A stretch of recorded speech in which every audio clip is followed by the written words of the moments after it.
Grossi Posse Packer Nation. Welcome to another episode of Packcast, the podcast where you're not to be a Packers fan, but it sure does help. I am your host, Tom Grossi, and after Sunday night's loss, the Green Bay Packers have about a 3% chance of making the postseason this year, which means that everybody is on fire and the Titanic is sinking rapidly. But the good news is that maybe we'll actually win a game on Sunday, but who knows?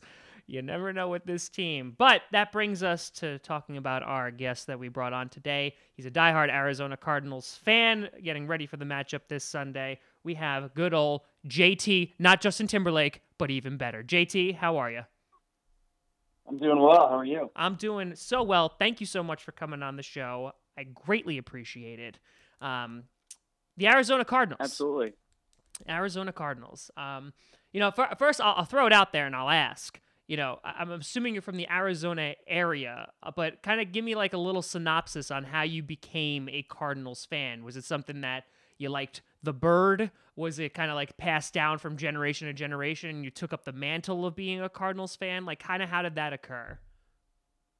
I'm a lifelong fan. Born and raised in the Phoenix area out here in Arizona, and my grandparents actually had season tickets since the Cardinals first came out to Arizona. So, it was not allowed really to be a fan of any other team, especially the Dallas Cowboys back when they were in the same division. So it just kind of grew from there. The misery continues at 2 wins this year. So, all right. Well, but here's the thing, though. It hasn't always been doom and gloom. I mean, listen, a couple years back, your team and my team a few times had a showdown. Won the wild card game with good old Kurt Warner.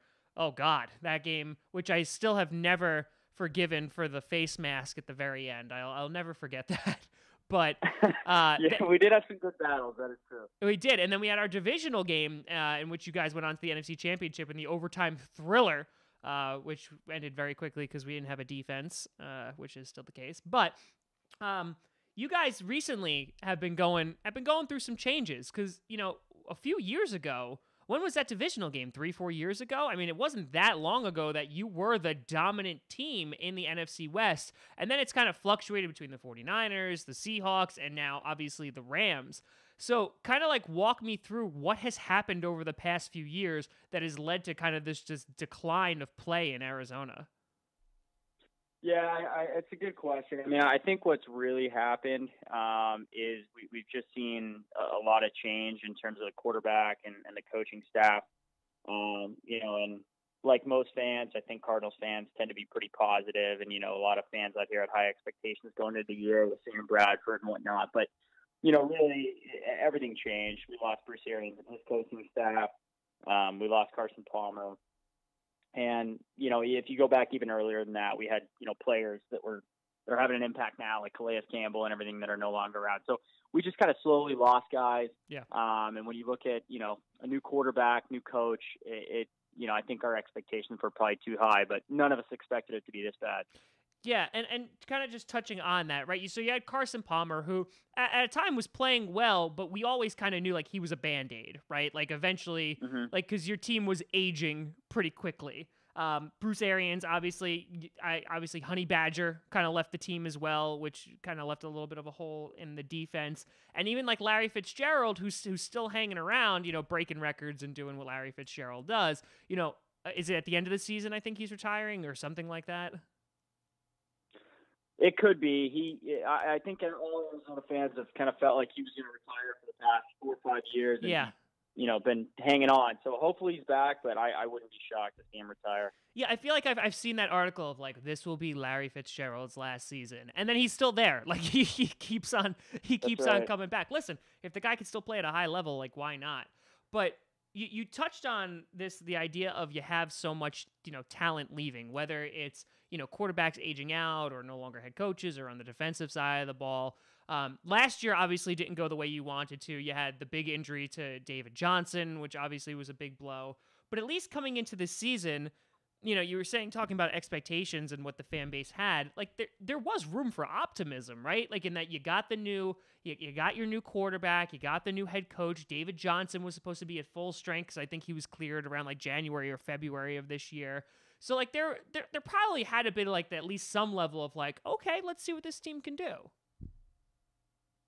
Yeah, absolutely. And I think it's been a funny year because a lot of the things that we expected to go well have been some of the main problems we've had on the team. I mean, I know Steve Wilkes going into the year in training camp said that he thought the strength of our team was the offensive line, and that's obviously not been the case. In fact, we're probably one of the worst.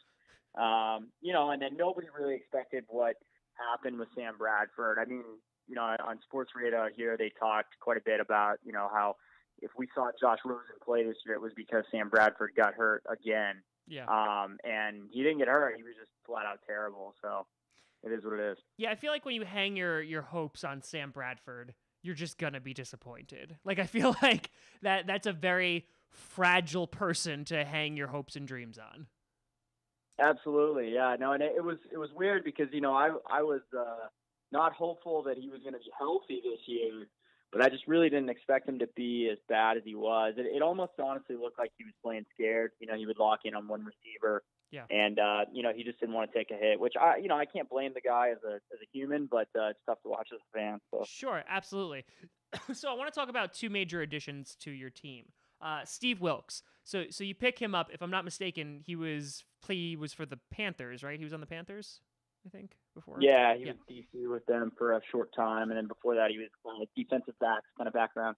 Yeah. So that being said, kind of what was your thoughts when Wilkes get hired? Obviously, replacing Arians.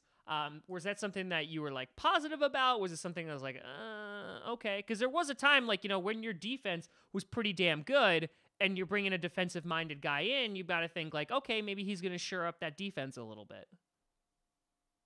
Yeah, I mean, the fan base out here was pretty happy. I mean, the joke out here has been that he kind of talks and looks and acts like Denzel Washington. But not a lot of people are joking around these days just because of the performance. But, yeah, everyone was excited. I mean, I would say he was probably in their top 3 candidates that they had interest in, and they felt good about him. I mean, he said all the right things, and everyone talked about, his public speaking skills and how he's a leader of men and this and that. So everyone was excited. Even through training camp, some of the beat writers and stuff like that had good things to say, but it just really deteriorated pretty quickly. Now, would you put so we'll talk more about the 2-9 season in a second, but would you put the majority of the problems you're currently having on the new head coach? Or is it kind of like, hey, like this is part of the growing pains. We have a new guy. We can't expect him to just completely turn this ship around. Yeah, I mean, this is probably the most common argument that I have with my family. The question you just asked right there. For me, if a team is this bad, which in my opinion, Cardinals are probably the worst team in football right now. It's always more than one guy. It's probably a little bit of everything. I think our general manager, Steve Kimes, missed on quite a few picks, particularly in the first round. Wilkes has, caused this team to regress. And then, the players just aren't playing up to par either. Guys making mental mistakes, guys not giving effort, that sort of thing. Yeah. I mean, listen, obviously you're a fan of the whole team, but like I drafted David Johnson #1, and I have to say that I am utterly disappointed in fantasy. So I feel the pain. Not that those are comparable in any way, shape, or form, but I was like, oh man, he's going to have a hell of a year. Or not. So... yeah, exactly. Because that's the thing. Like, he was always like the bright spot, right? In that, like, okay, at least we got him back, right? Like, the quarterback can always give it to David Johnson. We always got him. And like, even that, like, you're talking about your offensive line troubles. Like, it doesn't matter how good of a running back you have. If you don't have an offensive line that can create running lanes for him, it's really not going to matter. Yeah, 100%. I mean, the line's been terrible this year.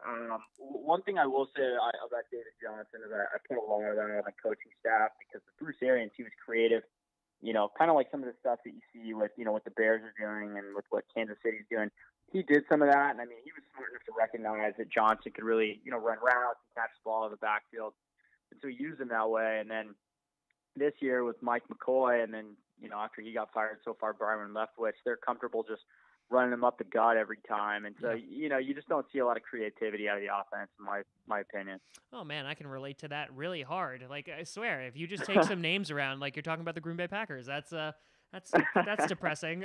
Anyway, so you have this new head coach, and it's obviously not going well. But let's talk about your new quarterback, and I'm not talking about Sam Bradford. Let's talk about Josh Rosen.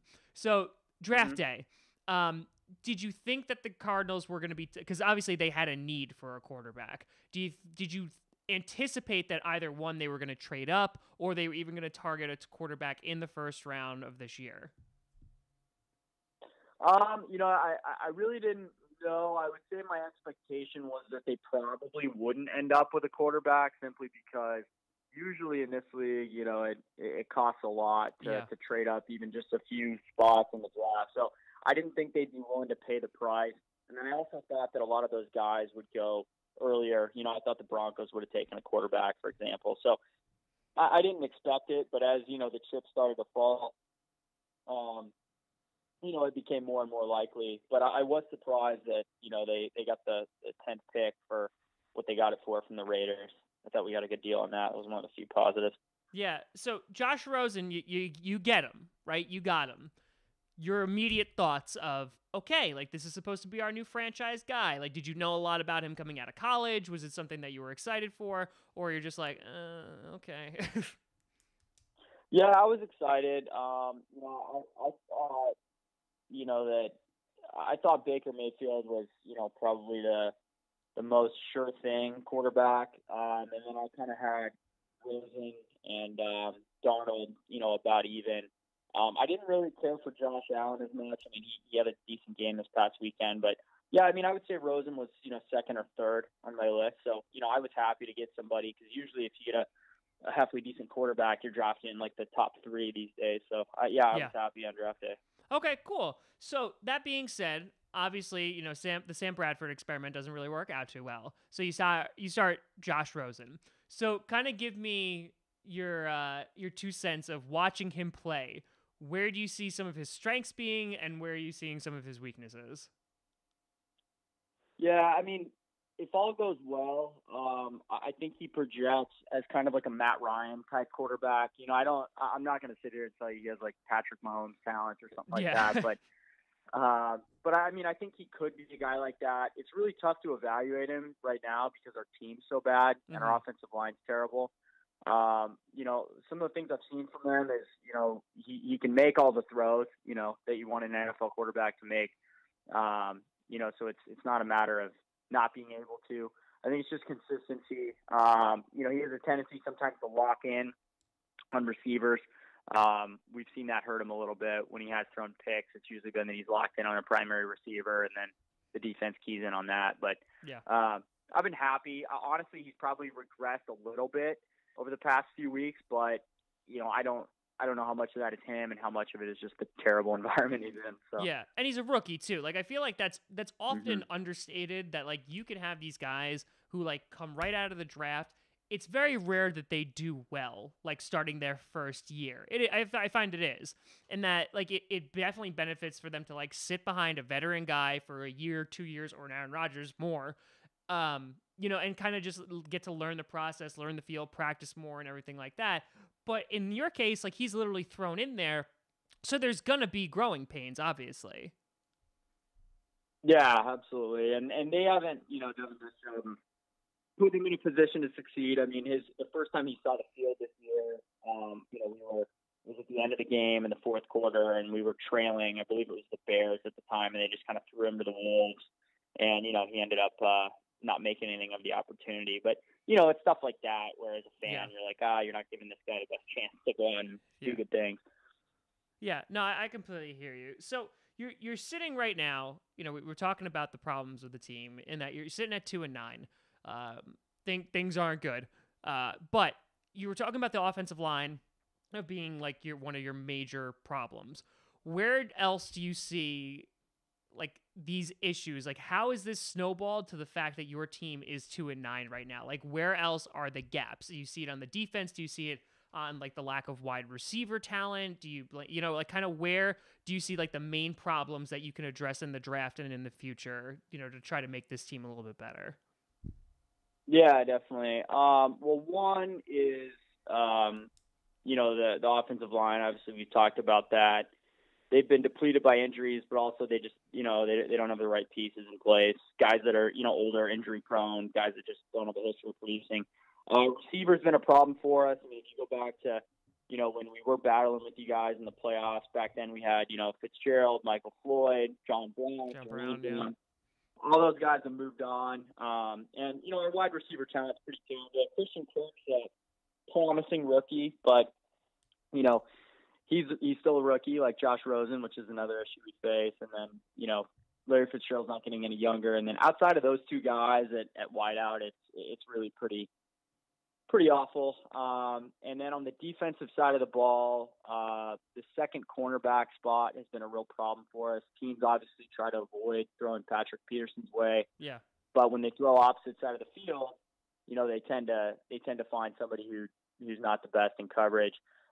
We have undersized linebackers, and then I would say the other defensive tackle next to Corey Peters has been a problem for us, getting guys to play hard, and just getting guys to play consistently. So a lot of problems. I could go on and on, but wow, like I feel like you just listed like the entire team. You're like, well, Tom, I feel like I should have asked like, okay, JT, what's not the problem? And that would have been a much easier answer. It'd have been like, Patrick Peterson's pretty good. Yeah. Well, you know what? I mean, there's a lot of good and bad in that maybe, you obviously can address all of those issues and it's not a problem of like, we don't know what's wrong. Like, we don't know what the problem is. I feel like at least you have that surefire thing. Because, like, in your division, I feel like there's been so much parity within it. Like, we were talking about this earlier, and that, like, you had the Seahawks. Like, you guys were dominant for a while, and the Seahawks were dominant. Then the 49ers were there for, like, 2 seconds, and then they forgot how to play football. And then, obviously the emergence of the Rams. Like, there's a constant power struggle over there in the West. So, like, going even, like, forward, like, you guys, like, really kind of, I don't want to say have to, like, completely rebuild, but, like, you guys definitely have to load yourself up. Because, like, the Rams, like, at least for the next couple years, look to be the powerhouse within that division, and the Seahawks will kind of, like, always be around. You don't know what Garoppolo's going to do in the 49ers. So, like, it's a super competitive division. Absolutely, yeah. I mean, I think, if there is some bit of silver lining, it's that, we could, not that we're going to get there, but we could try to follow in the footsteps of, what the Seahawks did in the earlier years with Russell Wilson and kind of what the Rams are doing now. What I mean by that is, we're not paying Josh Rosen anywhere near what you guys are paying Rodgers. So as long as we have Rosen on a rookie deal, we're going to have a ton of cap space. We're obviously going to have a high pick, maybe number one. So between picks and the money we have to spend, I think we can improve. Are we going to get to that elite level unless Rosen's playing excellent football? No, but I mean, I see it getting better. I just don't know how much better, Yeah. So kind of looking forward, I will get to Sunday momentarily. Obviously things aren't as well as they should be. Where do you kind of see your guys finishing at the end of the season? Kind of if you could give me like a number. So right now you're at 2-9. Do you think that win column's going to go up? Do you think you're going to end up with the first pick? I think I can't say that we'll end up with the first pick because I think it's us battling, the 49ers right now for that, and I don't know what's going to happen there. But I think we'll pick either one or two. I'd be surprised if we win another game the rest of the season. If we do win another game, it'll probably come against Detroit, would be my guess. But, the reason I say that I don't see, wins on the horizon is the team kind of gave up this past Sunday. And anytime you see players start to give up on a coach, to me, it kind of signals that the end is near. So I don't see them being able to do much the rest of the year. You guys were up 10-0 at one point, no? Yeah, and then it went. And then they scored 45 unanswered, and Phillip Rivers set the completion record. So you're just like, if only that game could have ended there. Like, yeah, that's that's nuts. Okay, so and I actually want to ask you like a side question on top of that because unfortunately, I'm starting to like get these kind of comments and questions and things like that. And I'm curious to see like kind of where you lie on this issue. So right now, our teams are struggling, right? Yeah. Would you ever kind of like that whole like suck for luck thing? Would you like, I don't want to say cheer because I feel like that's a little too much, but would you be like, oh yeah, like let's go for draft pick? Because like as a fan personally, like I'm not a fan of it because I just watching my team lose is not a fun experience. Like you're going through that, I'm going through that of watching your team lose. Like I want them to win regardless of what our draft pick is every single Sunday. And I'm kind of curious to see the position that you're in now. Do you feel the same way, or are you kind of like, draft pick might be kind of nice right now? Yeah, that's a great question. I mean, honestly, I say don't tank, but not really because I'm on some moral high horse or anything, but really just because I think it's hard to project talent into the NFL. I'm a Suns fan, and in basketball, you pretty well know that the top 2 or 3 guys are probably going to be the only like true difference makers. You kind of know what you're getting into, I guess. And in pro football, I mean, yeah, you could have Andrew Luck, but you could also end up with Mark Sanchez. So there's no guarantee that the guy you're getting is going to work out. Yeah, that's a fantastic analogy, and I love the comparison that you made. The guy who is like has 5 Super Bowl rings compared to the guy who runs into another guy's ass. I think that was the perfect analogy. That you're 100% right though. I mean, like you could pick, either number 1 or number 2, and that might not necessarily mean like you get a franchise quarterback. Like you could pick a complete and total bust. So yeah, you're 100% correct. So that being said. So that's kind of like your season outlook. This Sunday, both our teams are struggling. The Green Bay Packers, yikes. It's not looking too good. I think we have a 3% chance of getting into the playoffs. While I would look at your team and be like, yay, like this should be an easy win, I also thought about that for a couple other teams like the 49ers, and it didn't turn out that way, and it was a lot closer than I anticipated. So do you see this Sunday being a close game? I know it's being held, it's in Lambeau, if I'm not mistaken. And like, do you see this a close game? Do you think it's going to be a blowout? Kind of, what do you think here? I mean, I think it'll probably be, a blowout, probably similar finish to how we finished against the Chiefs. I think a couple reasons for it is I think, with the Packers, you guys are at that point in your season where you're just trying to rally the troops and come out and get a win. And then you're playing a team in us who's very defeated, shown that, they give up easily. Maybe they don't have the most pride in the season. You kind of see it in their face that they're going to give it up. So to me, those two things combined, plus, regardless of the holes you guys have Aaron Rodgers, we have a rookie quarterback. I mean, at the end of the day, on paper, you're a better team. Plus, I expect to see more fight out of you guys. So I think it could get ugly.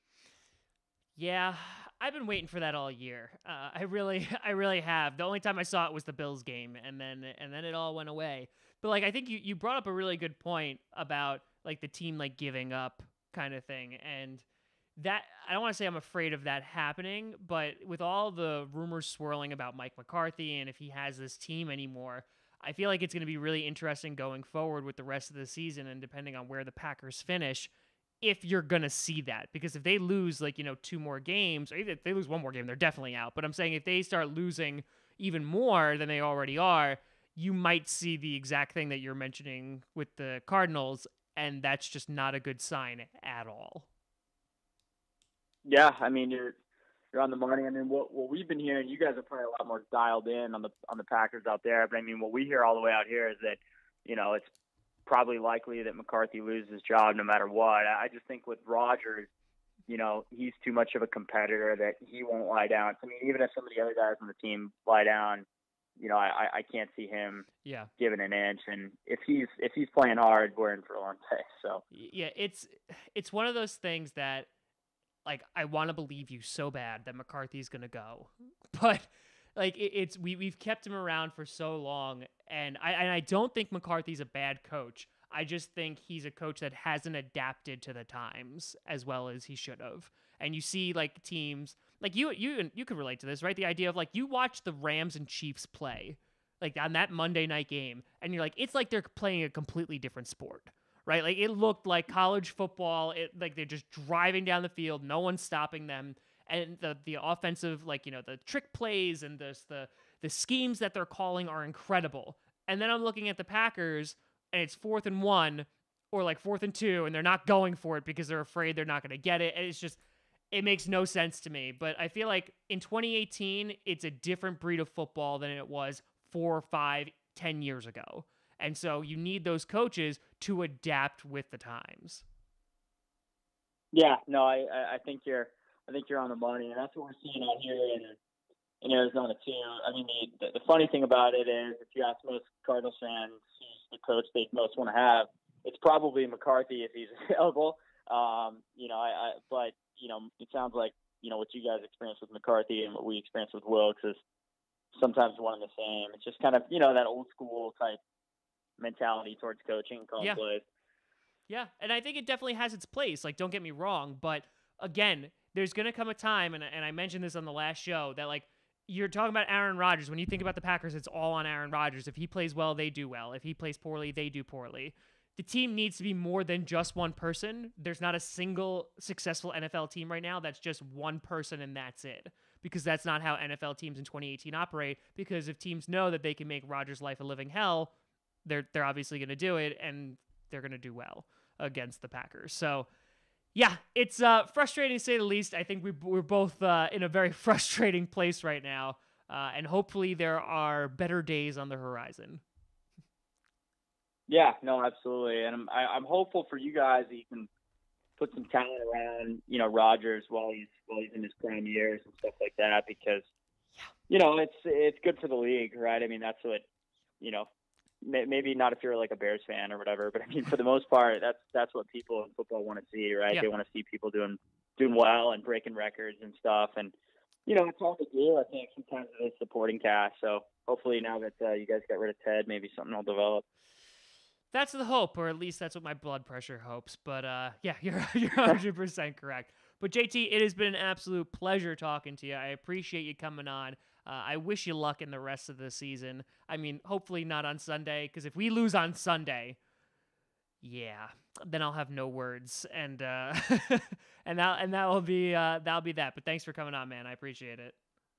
Absolutely, and hey, I know you're not too keen to go out and bet on the Packers right now, but if there is a week this year that you're gonna maybe lay down some money in Vegas or something like that, this might be the week for that. So just keep that in mind. All right, I definitely will, buddy. Appreciate it. Well, JT said it. He thinks that this weekend may go well for the Packers, which, if that means anything, I'm gonna go buy a 6-pack, maybe a 12-pack. You can always find me at TomGrossiComedy.com, TomGrossi Comedy, or Tom Grossi Comedy on Twitter, Patreon, YouTube, all that great, wonderful, Instagram, all the things, MySpace. I'm not on MySpace anymore, but you can find me there. Check out Podcast on SoundCloud, iTunes, Google Play Music, and, of course, on YouTube. You can also check out the promo I was in for Sunday Night Football on NBC. Link is in the description, and it's on this channel, so check that out. But thank you so much for watching. I'm Tom Grossi. And as always, go Pack Go.